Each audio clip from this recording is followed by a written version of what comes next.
여러분들 손에 누군가의 목숨이 달려있는 경우가 많습니다. 여러분들이 이렇게 하냐 저렇게 하냐, 여러분들은 책상에서 고민하다가 보고서 올라오고 보고다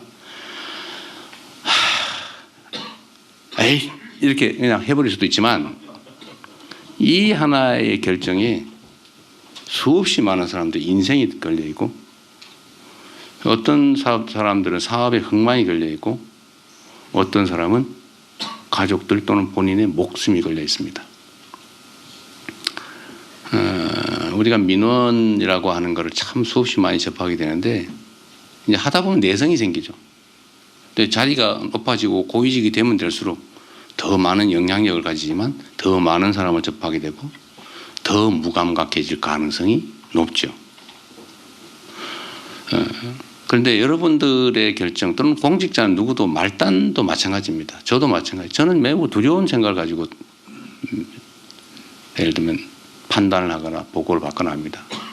내 이 판단과 결정으로 얼마나 많은 사람이 어떤 영향을 받게 될까? 누군가가 내 이 결정으로 죽을 사람이 살아날 수도 있고 살 수도 있는 사람이 죽지 않을까? 제가 노동부 장관과 우리 강요 여러분들을 불러서 공개적으로 방송을 켜놓고 어떻게 사람이 이렇게 일하다 죽을 수 있냐라고 한마디씩 하면 누군가는 조금은 조심할 거고, 누군가는 야 이러다 처벌받는 거 아니야? 라는 사람도 있을 거고, 어떤 사람은 야 돈 벌자고 우리가 이러면 되나? 남의 가정을 파괴하면 되겠나? 라고 생각해서 개과천선하는 사람도 있을 수 있고, 하여튼 선한 변화가 있겠죠. 그러면 1년에 6, 700명씩 죽어가는 사람들, 그 사람들이 5, 600명으로 줄어들면 한 100명 정도는 목숨을 건지는 겁니다. 말 한마디에, 행동 하나에. 이거보다 훨씬 더 큰 것도 많죠. 예를 들면 한미 통상 협상. 제가 진짜 머리 빠진 이빨이 흔들려가지고 사실은 내가 말을 안 해서 그렇지. 내가 가만히 있으니까 진짜 가만히 있는 가만히인 줄 알고 말이에요. 말을 하면 악영향을 주니까 말을 안 한 거예요. 그러나 말 안 하는 와중에 오리가 물살에 떠내려가지 않기 위해서 우아한 자태로 있지만 물 밑에서는 얼마나 생 난립니까? 우리 가까이 있는 참모분들은 알지요. 우리가 얼마나 노심초사하면서 정말 어떤 행동을 하고 있는지. 하여튼 그것도 좁게 보면 우리 기업들의 해외 시장에 관한 얘기이기도 하지만 사실은 대한민국 국민들의 부담일 수도 있고요. 어쨌든 그 결정 하나하나가 엄청난 영향을 미친다. 저는 지금 이 상황, 대한민국이 저는 흥망의 기로에 서 있지 않나 하는 생각을 할 때가 가끔씩 있습니다. 계속 플러스 성장, 발전의 길을 갈 거냐. 물론 그 각도는 많이 떨어지고 있죠. 아니면 아예 퇴행, 그 길을 갈 거냐. 이 그래프가 상향할지 하향으로 전환해버릴지 저는 그 분기점이 있다는 생각이 듭니다.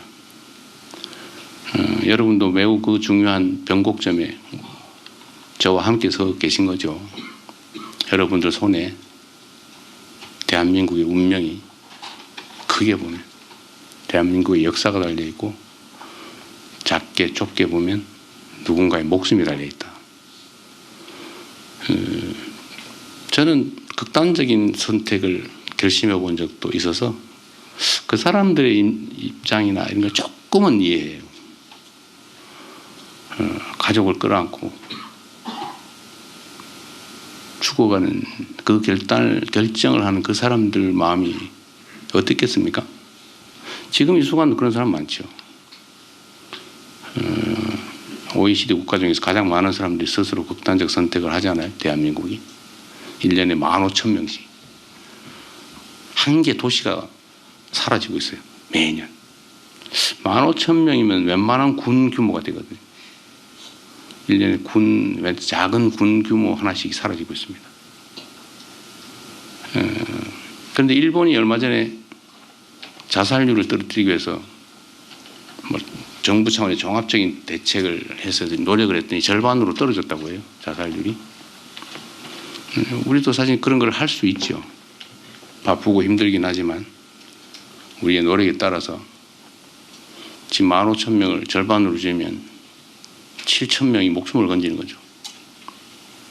그게 다 우리 손에 달려있다. 그런 생각이 듭니다. 그래서 여러분들은, 우리 공직자는 저는 작은 신의 역할을 하는 사람들이라고 생각해요. 신이 뭡니까? 사람이 못하는 신의 유일한 능력은, 저는 제일 큰 능력은 생명을 창조하고 거둔다는 거 아닌가요? 그 여러분들 하기에 따라서 누군가가 죽을 수도, 죽을 사람이 살 수도 있습니다. 그러니까 여러분은 신의 능력을 손에 쥔 위대한 존재들인 거죠. 부담 좀 오십니까?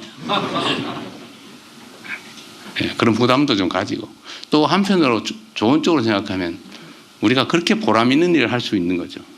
우리 손에 쥐어진 소위 권한, 권력. 이거 뻔한 얘기인데, 우리 행정고시, 되게 행정고시 하신 분들일 텐데, 행정고시 시험을 보려면 법학, 개론 이런 것도 공부를 해야 되는데, 거기에 그런 거 나오죠. 권한, 권력, 권리, 어떻게 구별하냐. 다 객관식 문제 나오니 다 알고 계시죠? 세 개 다 힘이에요. 힘, 권. 그런데 목표가 다르죠. 권리, 이익, 내 이익을 챙길 힘, 권리. 권한, 힘은 힘인데 한계가 있는 힘. 우리가 가진 공적 힘을 말하죠. 권력. 내 의사를 타인에게 강제시킬 힘. 약간 정치적 의미로 사용되죠. 우리는 그런 걸 가진 사람들이에요. 계급에 따라서, 직책에 따라서 약간 차이가 있긴 하지만, 여하튼 공직자의 공통된 특성은 국민으로부터 위임받은 권력 또는 권한을 크게 또는 작게 나눠 가지고 있다는 겁니다. 여러분들은 대한민국의, 사실은 이 대한민국 국가 공동체를 끌어가는 수뇌, 머리의 뇌, 핵심에 해당됩니다. 여러분들 하기 따라서 전혀 다른 세상이 펼쳐질 수 있다. 그런 생각을 해 주시기 바랍니다. 너무 살벌한가요? 이 뻔한 소리인데, 원래 다 자주 듣고 보던 얘기죠. 한 번만 더 상기해 보자, 그런 뜻입니다.